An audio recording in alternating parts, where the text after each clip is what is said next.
Elle m'a envoyé une photo depuis l'aéroport, main dans la main avec un autre gars, avec comme légende, enfin je laisse tout le poids mort derrière moi, je passe à quelqu'un qui me mérite vraiment. Elle a ajouté, merci d'avoir financé mon voyage de liberté, loser. Je n'ai pas répondu. J'ai simplement signalé la carte comme volée.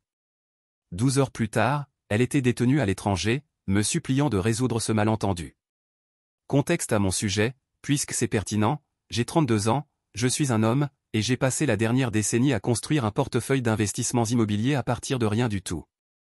J'ai commencé à 22 ans avec un duplex que j'ai acheté en utilisant chaque centime économisé grâce à mon travail dans la construction, plus un prêt de mon grand-père.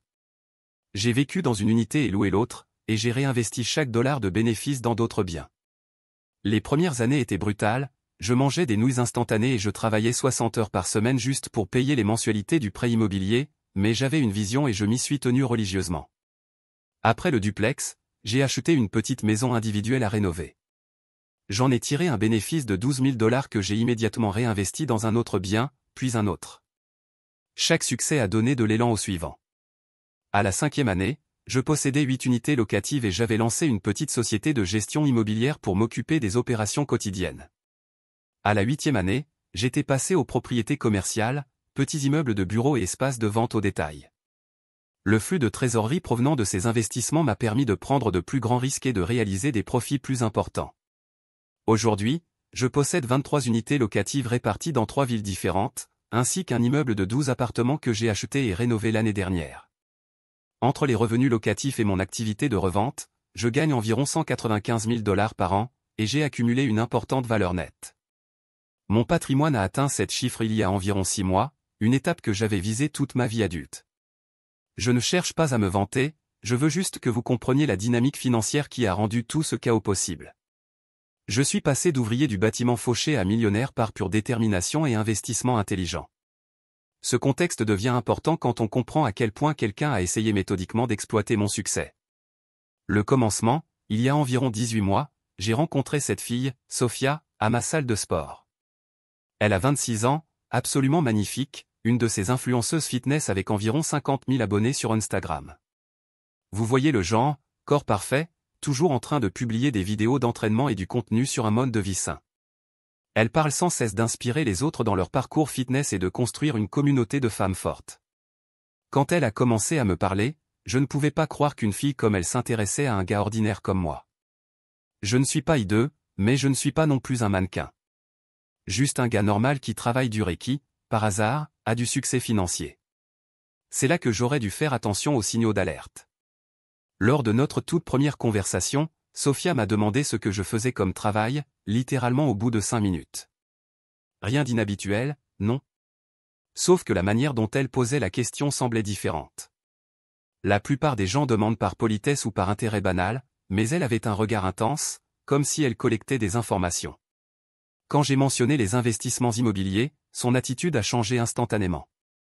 Soudainement, elle posait tout un tas de questions détaillées sur mes biens, combien d'unités je possédais, dans quelle zone j'investissais, si je les possédais en totalité ou si j'avais des prêts. À l'époque, je pensais qu'elle faisait simplement la conversation, peut-être même qu'elle était impressionnée que je sois entrepreneur au lieu d'avoir un emploi classique. Avec le recul, elle était en train de calculer ma valeur nette en temps réel. C'est tellement impressionnant, m'a-t-elle dit en me touchant le bras, j'ai toujours été fasciné par l'immobilier, il faut tellement d'intelligence et de sens des affaires pour réussir dans ce domaine. Tu dois être incroyablement discipliné et stratégique. Ces compliments faisaient du bien. La plupart des gens ne comprennent pas l'investissement immobilier ou trouvent ça ennuyeux. Là, j'avais cette femme sublime qui semblait sincèrement impressionnée par mon éthique de travail et mon succès. Nous avons commencé à sortir ensemble, et les premiers mois étaient incroyables. Elle était douce, attentionnée, toujours envie de passer du temps avec moi. Elle préparait ses repas élaborés et sains et les publiait sur son Instagram avec des légendes du genre « Cuisiner pour mon petit ami incroyable qui travaille si dur ». Cette attention faisait un bien fou, après des années d'expérience décevantes sur les applications de rencontres, avec des filles qui semblaient ennuyées par mon travail ou intimidées par ma situation financière. Elle posait des questions pertinentes sur mon entreprise, se souvenait des détails des affaires que je traitais, célébrait mes réussites comme si elles étaient les siennes. Quand j'ai conclu une revente particulièrement rentable, elle m'a surpris avec un dîner fait maison et une carte disant « Félicitations à l'homme le plus intelligent et le plus travailleur que je connaisse ». Le côté physique était incroyable aussi. Sophia avait cette manière de me faire sentir que j'étais le seul homme sur Terre. Personne importante dans son univers, elle était affectueuse, reconnaissante, toujours en train de me dire à quel point elle se sentait chanceuse d'être avec quelqu'un d'aussi ambitieux et accompli. Après des relations tièdes et des connexions médiocres, avoir cette femme sublime qui semblait sincèrement enthousiaste à mon sujet était enivrant. Mais voilà ce que j'ai appris à mes dépens à propos des chercheuses d'or, elles sont patientes et incroyablement stratégiques. Elles ne révèlent pas leur vraie nature tant qu'elles ne vous ont pas complètement accroché, émotionnellement et financièrement. Environ 4 mois plus tard, Sophia a commencé à parler du coût élevé de son activité de création de contenu. Éclairage professionnel, matériel pour ses vidéos d'entraînement à domicile, vêtements de sport de marque pour les photos, ingrédients biologiques pour la préparation de repas dans ses publications, abonnement à plusieurs salles de sport pour la variété du contenu, séances photos professionnelles pour ses partenariats de marque. Sa carrière d'influenceuse fitness était essentiellement un désastre financier déguisé en entreprise. Peut-être entre 6 cents et 9 cents dollars par mois grâce aux sponsors, quand elle avait de la chance, et encore, c'était irrégulier. Certains mois, elle ne gagnait absolument rien. Mais elle nourrissait ses grands rêves de devenir la prochaine grande gourou du fitness, avec sa propre ligne de compléments alimentaires, ses programmes d'entraînement, peut-être même une application de fitness et une marque de vêtements de sport. J'ai juste besoin d'un meilleur équipement pour concurrencer les plus grandes influenceuses, m'expliquait-elle, tout en me montrant d'autres comptes fitness. Regarde la qualité de leur production, leurs photos professionnelles, leur tenue d'entraînement hors de prix. Si je pouvais me permettre un équipement comme ça, un bon éclairage, je suis certaine que mon contenu deviendrait viral. L'algorithme favorise les visuels de haute qualité, et je suis coincé avec une apparence amateur parce que je ne peux pas me payer du matériel pro. Elle me montrait des statistiques issues de ses publications, m'expliquant que le contenu professionnel générait 300% d'engagement en plus que les photos prises avec un téléphone. Elle avait des tableaux Excel pour suivre l'évolution de ses abonnés et projeter ses revenus selon différents paliers atteints. Tout semblait très légitime et orienté business. En tant que petit ami solidaire, comprenant les investissements d'entreprise, je voulais l'aider à réaliser ses rêves. J'ai commencé petit, je lui ai offert un nouvel appareil photo d'une valeur de 1200 $, du matériel d'éclairage professionnel pour 800 $ supplémentaires, je l'ai aidé à transformer ma chambre d'amis en studio de création de contenu, avec fond et espace d'enregistrement. Elle était tellement reconnaissante, tellement affectueuse. Ce soir-là, elle m'a préparé mon dîner préféré, m'a fait un long massage et a passé toute la soirée à me dire à quel point c'était incroyable d'avoir un partenaire qui croyait en ses rêves et soutenait ses ambitions. La gratitude qu'elle a montrée rendait chaque dollar dépensé entièrement justifié. Cela aurait dû être mon premier indice sur la nature transactionnelle de notre relation qui se développait. Puis les demandes ont augmenté graduellement, si lentement que j'ai à peine remarqué le schéma. Bébé, il y a ce super séjour fitness au Costa Rica où vont toutes les meilleures influenceuses pour créer du contenu et réseauter, ce serait une opportunité incroyable pour la croissance de ma marque. Je pourrais collaborer avec des comptes plus gros, apprendre de femmes entrepreneurs à succès et créer du contenu pour plusieurs mois. Elle m'a montré le site web du séjour, il avait l'air légitime, des coachs professionnels, des ateliers business, des séminaires de création de contenu. Le prix était de 3500 $ pour une semaine, mais elle a présenté cela comme un investissement commercial qui s'amortirait grâce aux nouveaux partenariats et à la croissance de ses abonnés. 3500 $ plus tard, elle postait des photos en bikini depuis un complexe de luxe pendant que je travaillais 70 heures par semaine pour payer tout ça. Mais elle semblait si heureuse, si reconnaissante, si motivée à son retour. Elle avait gagné 2000 nouveaux abonnés et avait 3 nouvelles opportunités de partenariat de marque en cours. Quand Sophia était heureuse et réussissait, elle faisait en sorte que je sois heureux aussi, si vous voyez ce que je veux dire. Toute la relation semblait justifier l'investissement lorsqu'elle était affectueuse et reconnaissante. Ce n'est que le début, disait-elle en me montrant ses nouvelles statistiques d'abonnés. Je sens que tout commence à décoller. Toutes ces influenceuses à succès ont commencé exactement comme ça, des investissements stratégiques dans leur croissance qui ont porté leurs fruits de façon exponentielle. Les demandes continuaient d'affluer, chacune paraissant parfaitement raisonnable prise isolément. De nouveaux vêtements d'entraînement pour maintenir la cohérence de la marque, car son audience attendait certaines normes esthétiques, 800 $ ici, 6 cents là. Abonnement mensuel à des services de livraison de repas haut de gamme pour un contenu authentique, car ses abonnés voulaient de vraies critiques, 350 $ par mois. Abonnement premium à une salle de sport haut de gamme où s'entraînaient les influenceuses sérieuses, pour le réseautage et la variété du contenu, 180 $ par mois. Coiffure et maquillage professionnel pour des séances photos importantes, car les marques attendaient des visuels soignés, 400$ par séance. Suppléments et protéines pour des avis honnêtes, car son audience faisait confiance à ses recommandations, 200$ par mois. Séances photo professionnelles pour des partenariats de marques nécessitant des images de haute qualité, 500$ par séance. Chaque dépense était accompagnée d'explications détaillées sur les standards de l'industrie, des analyses concurrentielles et des projections de retour sur investissement. Elle me montrait des influenceuses à succès qui avaient commencé avec des investissements similaires et gagnaient maintenant 6 chiffres par an. Avant même que je ne réalise ce qui se passait, je dépensais plus de 2500$ par mois pour les frais professionnels de Sophia. Elle avait emménagé temporairement chez moi pour économiser de l'argent et investir dans la croissance de sa marque, mais d'une manière ou d'une autre, elle n'a jamais contribué d'un seul dollar au loyer, aux factures, aux courses ou à quoi que ce soit d'autre. Ses dépenses quotidiennes étaient entièrement couvertes, tandis que chaque centime qu'elle gagnait était réinvesti dans le développement de son activité.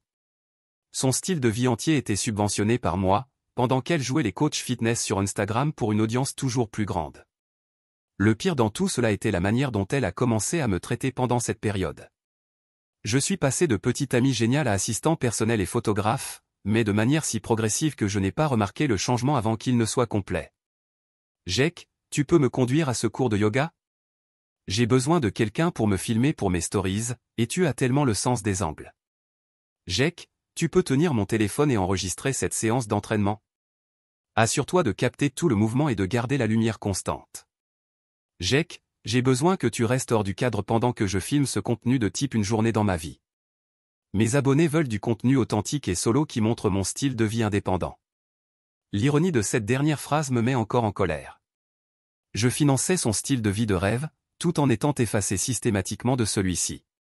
Son Instagram montrait une influenceuse fitness indépendante, accomplie, menant une vie parfaite, voyageant dans des lieux magnifiques, mangeant dans des restaurants chers, portant des vêtements de sport de luxe, mais derrière chaque publication, il y avait moi, payant les factures tout en étant prié de rester invisible. Elle avait pris l'habitude de me traiter comme un employé pendant ses sessions de création de contenu. Tu peux ajuster cette lumière? Tu peux prendre 50 photos sous différents angles. Tu peux monter ces vidéos pendant que je réponds à mes mails de marque. Toujours suivi de « Tu es tellement utile mon amour, je ne pourrais pas faire tout ça sans ton soutien ». Mais la relation physique était encore bonne, et elle m'offrait juste assez d'attention et de reconnaissance pour me garder investi. Un dîner romantique surprise par-ci, un petit mot doux de remerciement par-là, toujours parfaitement synchronisé juste après que j'ai payé une grosse dépense ou passé des heures à l'aider avec son contenu. Avec le recul, je me rends compte que j'étais manipulé méthodiquement par quelqu'un qui savait exactement quel bouton presser pour me garder docile et généreux. Mais j'allais bientôt découvrir à quel point cette tromperie allait loin. Vers le 10e mois de notre relation, des changements se sont produits que j'aurais dû reconnaître immédiatement. Sophia a commencé à travailler avec un nouveau photographe pour son contenu, Marcus, propriétaire d'un studio de fitness de l'autre côté de la ville, grand, extrêmement athlétique, un physique de mannequin avec une structure osseuse parfaite et le genre de carrure qui rend les autres hommes jaloux. Il comprend vraiment l'esthétique de ma marque, m'a-t-elle expliqué quand je lui ai posé des questions sur lui. En plus, il est totalement concentré sur son entreprise, donc c'est purement professionnel. Il n'est même pas intéressé par les rencontres en ce moment, il est entièrement dévoué à la construction de son studio. Marcus a commencé à apparaître de plus en plus dans ses stories Instagram. D'abord juste comme personne derrière la caméra, puis occasionnellement sur des photos de groupe avec elle et d'autres influenceuses fitness, ensuite dans des publications individuelles sur des collaborations incroyables entre entrepreneurs. Elle le mentionnait de manière désinvolte dans les conversations. Marcus m'a suggéré cette nouvelle routine d'entraînement, ou Marcus connaît un super endroit pour des séances photos en extérieur, ou encore, Marcus pense que je devrais augmenter mes tarifs pour les publications sponsorisées. Quand j'ai exprimé une légère inquiétude sur le temps qu'ils passaient ensemble, Sophia est devenue sur la défensive, ce qui aurait dû être un autre signal d'alarme. Jake, c'est ma carrière. Marcus m'aide à créer du contenu de niveau professionnel qui fait réellement croître ma communauté. Mon taux d'engagement a augmenté de 40% depuis qu'on travaille ensemble. Je dois penser à mon avenir et construire quelque chose de réel, pas à tes insécurités concernant mes relations professionnelles. Elle avait raison sur l'engagement. Ses publications recevaient effectivement plus de mentions j'aime et de commentaires. Son nombre d'abonnés augmentait régulièrement, et les marques la contactaient plus fréquemment. Les photos étaient plus soignées, plus esthétiques, plus professionnelles que tout ce que nous avions créé ensemble. Je me suis convaincu que j'étais peut-être juste possessif, voire un frein à sa réussite à cause de mes compétences limitées en photographie. Il y a 3 semaines, tout a atteint son paroxysme quand Sophia a annoncé sa prochaine grande opportunité de carrière. « J'ai une nouvelle incroyable », a-t-elle déclaré un soir, presque en sautillant d'excitation. « Tu te souviens de cette marque de compléments alimentaires avec laquelle j'essaie de collaborer depuis des mois? Ils veulent m'envoyer à Miami pour une grosse collaboration et une séance photo. » J'étais sincèrement heureux pour elle. Enfin, quelqu'un d'autre investissait dans sa carrière, au lieu que je sois le seul à régler toutes les factures. Peut-être que ce serait le moment décisif qui justifierait tous mes investissements financiers dans son avenir. C'est génial, Sophia. Tu seras partie combien de temps? Juste 1 semaine. Mais ça pourrait tout changer pour ma marque. Il paie mon vol et l'hébergement dans un hôtel de luxe, en plus de me verser 5 000 $ pour la séance photo. Et devine quoi? Ils veulent que j'apporte mon propre photographe pour garantir que les images correspondent à mon esthétique actuelle et aux standards de ma marque. Mon estomac s'est immédiatement noué. Ton propre photographe, Marcus?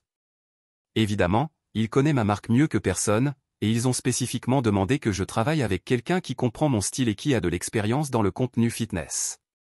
C'est tellement professionnel et légitime. Elle m'a montré les échanges de mai avec la société de compléments alimentaires. Ça avait l'air suffisamment réel, signature professionnelle, en tête d'entreprise, planning détaillé de tournage. Il prenait en charge les vols, l'hébergement et les repas pour elle et son photographe. Des signaux d'alerte clignotaient dans mon cerveau, mais elle avait des explications logiques pour tout. L'entreprise réservait des chambres séparées pour garder le professionnalisme. Marcus était là uniquement pour le travail. Ils avaient une liste de prises de vue détaillée et un calendrier de contenu bien établi.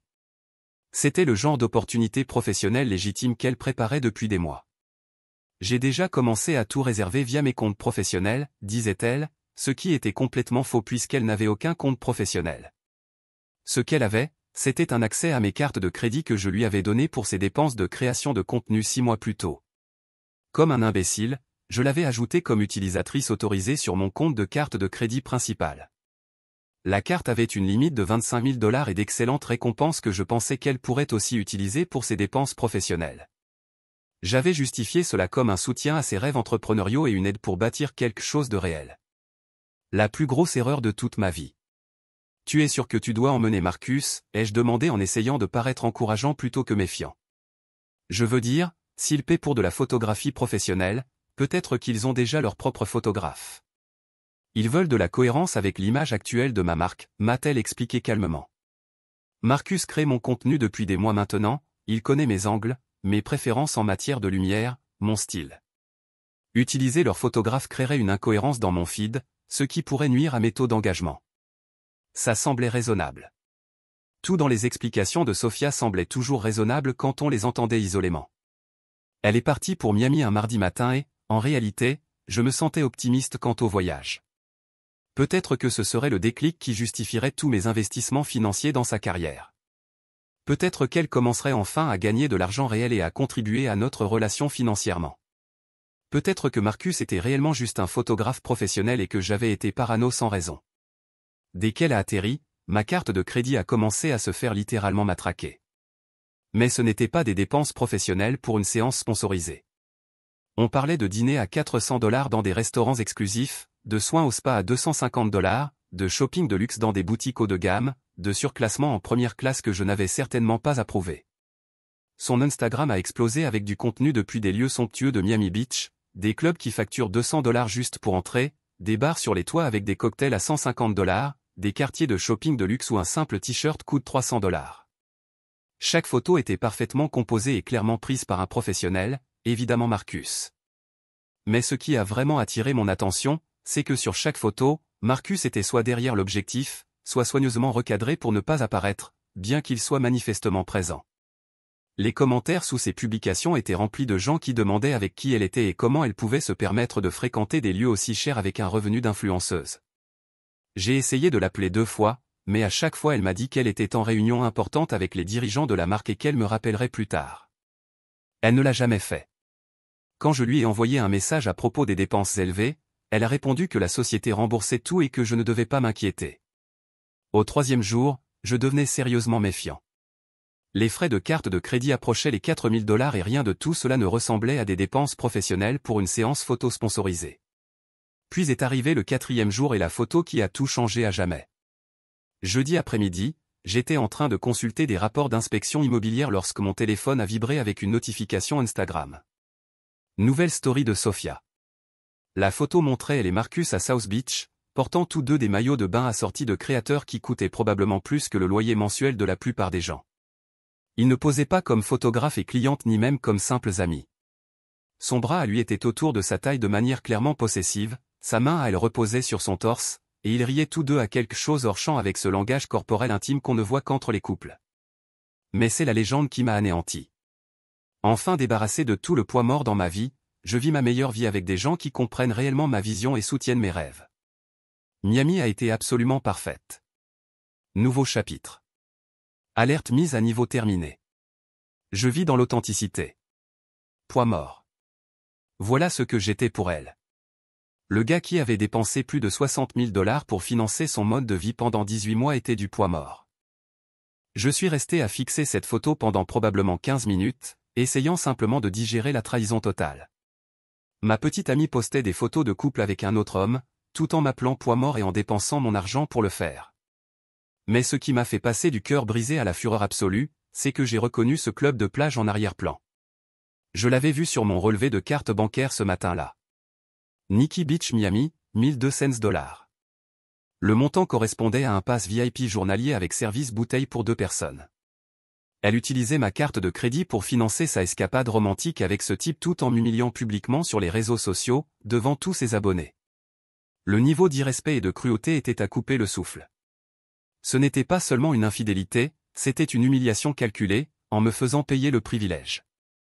Elle avait tout planifié, amené un autre homme à ce qui devait être un voyage professionnel, et postait maintenant à ce sujet comme s'il s'agissait d'une célébration de victoire.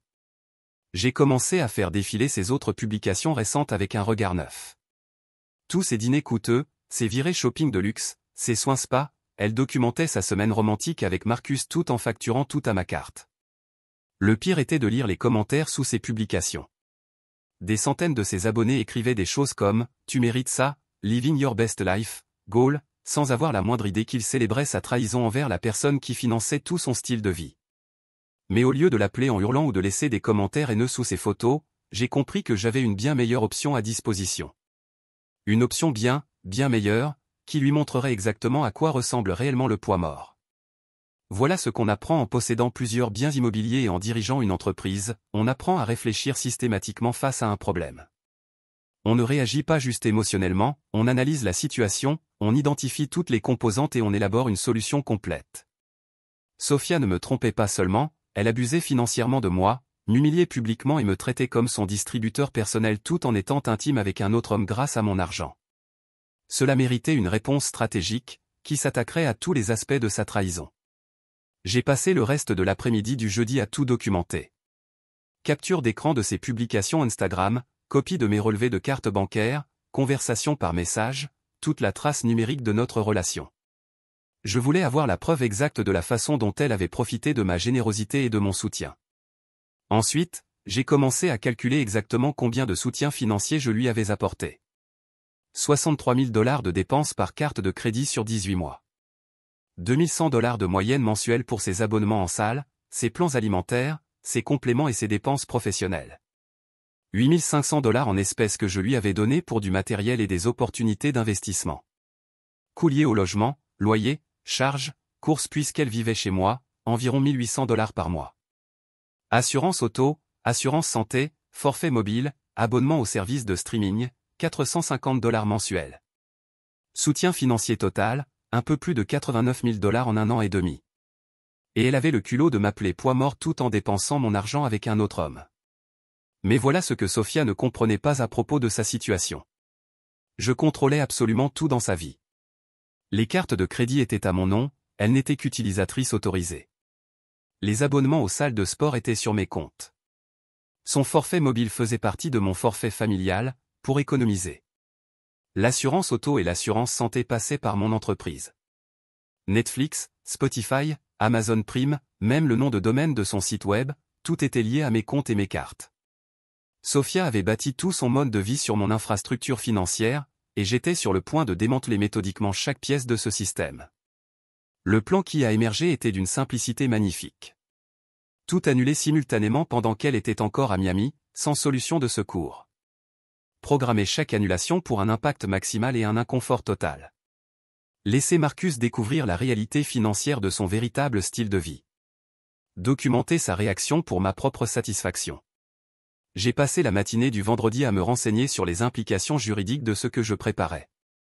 Il s'avère que les utilisateurs autorisés n'ont pas de droits illimités sur les cartes de crédit, surtout lorsqu'ils enfreignent les intentions du titulaire principal. J'étais entièrement dans mes droits pour lui retirer l'accès et contester les frais effectués sans ma connaissance ou mon accord. J'ai aussi appelé mon avocat en immobilier, juste par précaution. Il m'a confirmé que, puisqu'elle n'était pas sur le bail et n'avait jamais payé de loyer, elle n'avait aucun droit de locataire. Je pouvais légalement changer les serrures et faire ses cartons. Il ne s'agissait pas simplement d'une annulation de carte de crédit. Il s'agissait d'une disruption complète de vie, qui lui montrerait exactement ce que perdre un poids mort voulait vraiment dire. J'ai programmé chaque annulation pour le vendredi après-midi, la veille de son vol de retour. Je voulais qu'elle fasse l'expérience d'être totalement coupée, coincée dans une ville coûteuse, sans filet de sécurité financier. Il était temps de montrer à Sophia ce que signifie réellement être un poids mort. Vendredi, 14h, heure de l'Est, 11h à Miami, j'ai commencé à passer mes appels. Appel numéro 1, la société de carte de crédit. Je dois signaler une utilisation non autorisée de ma carte par une utilisatrice autorisée. Elle utilise la carte pour des dépenses personnelles qui violent notre accord, y compris le financement d'un voyage romantique avec un autre homme.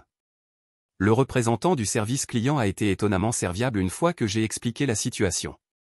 Les utilisateurs autorisés n'ont pas un droit illimité d'utiliser la carte pour n'importe quoi, surtout si cela va à l'encontre de l'intention du titulaire principal.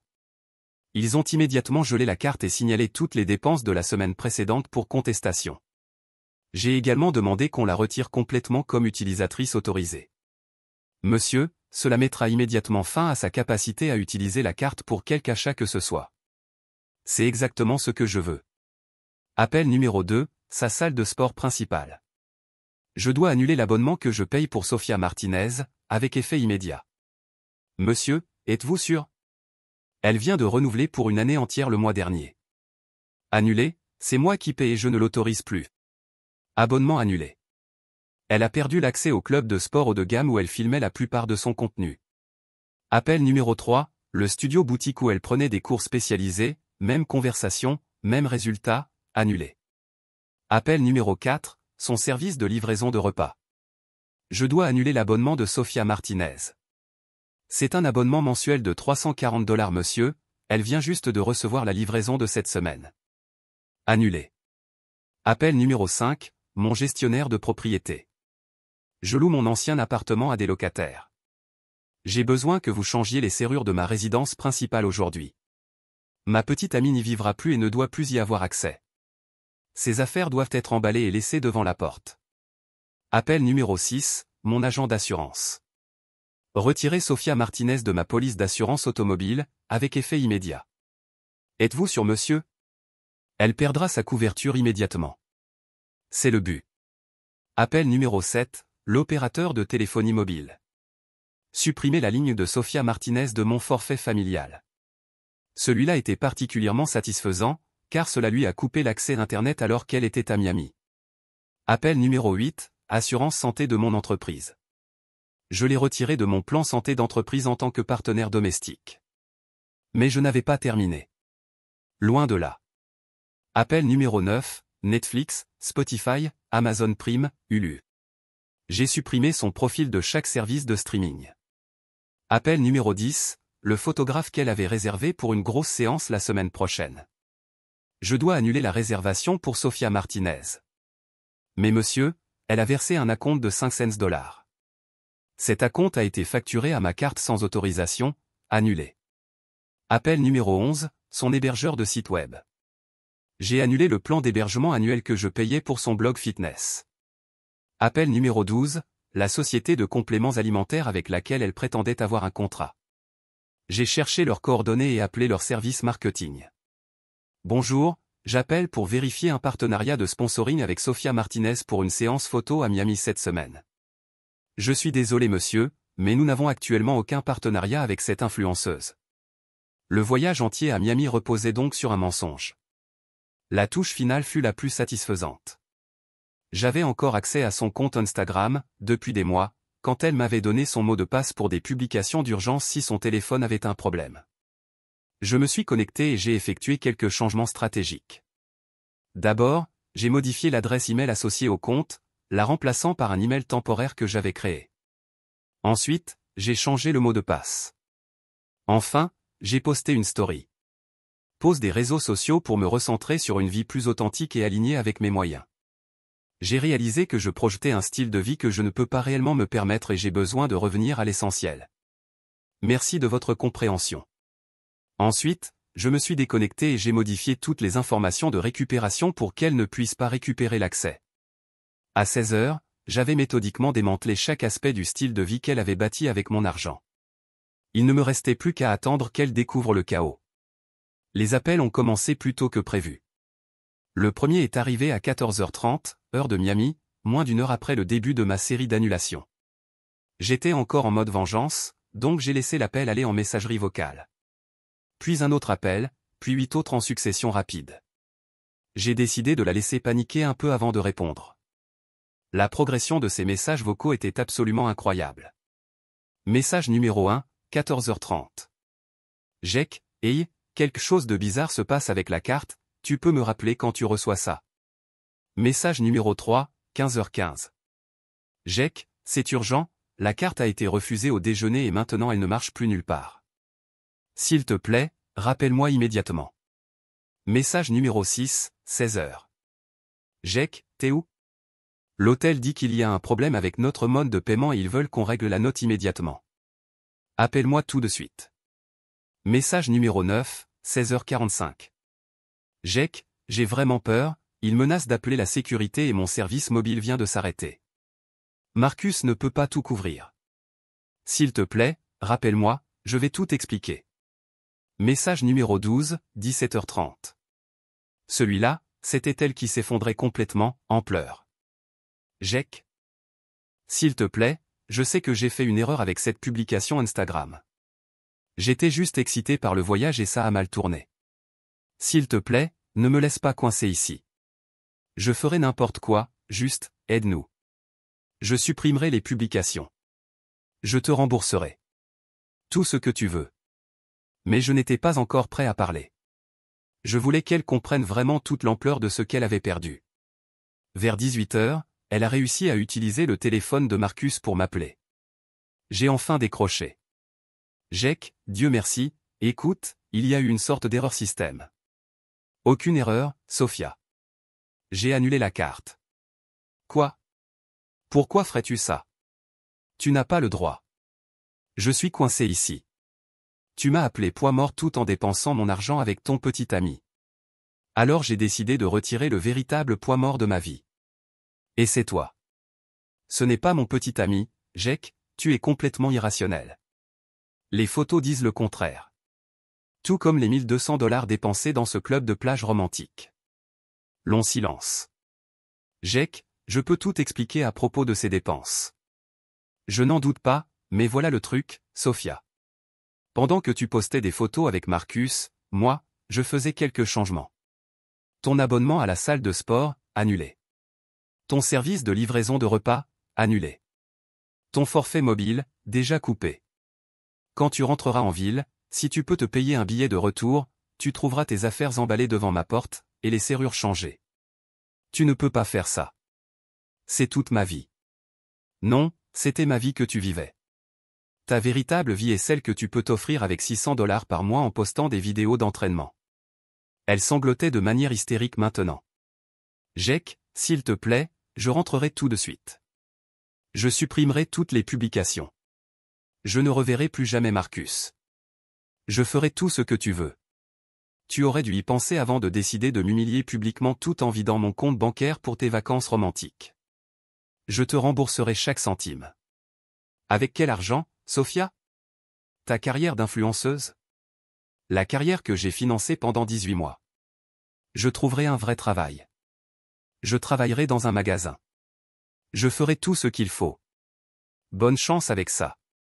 Ah, et Sophia, j'ai changé le mot de passe de ton compte Instagram. J'espère que tu te souviens des noms de tous tes abonnés, parce que tu vas devoir tout recommencer depuis le début. Le cri qui a traversé le téléphone était comme rien de ce que j'avais jamais entendu. Espèce de psychopathe. Tu ne peux pas détruire toute ma vie. Je ne détruis pas ta vie. J'ai juste arrêté de la financer. Il y a une différence. Je te déteste. J'espère que tu vas pourrir. Profite bien de Miami, Sophia. Et quand tu sauras comment te payer un vol de retour, ne m'appelle pas, appelle tes parents. Tu vas avoir besoin d'un endroit où loger. J'ai raccroché et immédiatement bloqué son numéro. Au cours des heures suivantes, j'ai reçu des appels de Marcus, bloqué immédiatement, de sa sœur, bloqué aussi, et même de sa mère. La conversation avec sa mère fut en réalité éclairante. Sophia m'a appelé en pleurs à propos d'un malentendu. Elle dit que tu as annulé ses cartes bancaires alors qu'elle est en voyage d'affaires. Madame, il n'y a aucun malentendu. Votre fille a utilisé mon argent pour financer un voyage romantique avec un autre homme tout en publiant sur les réseaux sociaux qu'elle se débarrassait du poids mort dans sa vie. J'ai décidé de lui montrer ce que signifie vraiment retirer du poids mort. Long silence. Oh mon Dieu. Je n'en avais aucune idée. La façon dont elle décrivait votre relation. Je suis tellement désolé, Jack. C'est terrible. J'apprécie. Vous devriez peut-être lui faire savoir qu'elle aura besoin d'un endroit où loger à son retour. Bien sûr. Encore une fois, je suis tellement désolé. Je l'ai élevé mieux que ça. Le dernier message que j'ai reçu venait d'un numéro inconnu, évidemment le téléphone de Marcus. J'espère que tu es content. Tu as ruiné toute ma vie et détruit ma carrière. Ma réponse, je n'ai rien ruiné. J'ai juste arrêté de le financer. Pas de réponse après ça. Ça fait maintenant 3 semaines depuis Miami, et les conséquences ont dépassé mes attentes les plus folles. Sophia et Marcus sont restés coincés à Miami pendant 4 jours supplémentaires, essayant désespérément de réunir assez d'argent pour rentrer. Marcus a dû maximiser 2 cartes de crédit pour payer l'hôtel et les vols d'urgence. Selon des amis communs, ils ont passé ces 4 jours à se disputer à propos d'argent et à se rejeter la faute. Leur escapade romantique s'est terminée par des cris l'un contre l'autre dans l'aéroport de Miami, chacun accusant l'autre du désastre financier. Marcus l'a quitté dès qu'ils ont atterri. Il s'avère que son intérêt pour elle était directement proportionnel au fait que quelqu'un d'autre payait leur style de vie. Confronté à la réalité de devoir financer lui-même ses goûts luxueux, il a complètement disparu. Sophia est retournée vivre chez ses parents en banlieue et a pris un emploi dans un magasin local tout en essayant de reconstruire sa présence sur les réseaux sociaux. Son compte Instagram est de nouveau actif, mais elle a perdu plus de 20 000 abonnés pendant sa mystérieuse absence d'une semaine. Ses taux d'engagement se sont effondrés depuis qu'elle ne peut plus se permettre la photographie professionnelle et les lieux coûteux qui rendaient son contenu attractif. La société de cartes de crédit a statué en ma faveur concernant tous les frais liés à Miami. J'ai récupéré chaque centime de ce voyage, ainsi que les frais qu'ils lui ont facturés pour les problèmes de paiement. Mon gestionnaire immobilier s'est occupé parfaitement de l'emballage de ses affaires. Tout était soigneusement rangé en boîte et l'attendait devant la porte quand elle est finalement revenue en ville.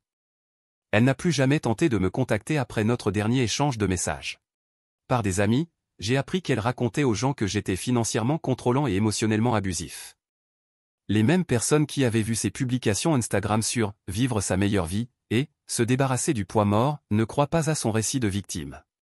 Quant à moi, je vais mieux que je ne l'ai été depuis des années.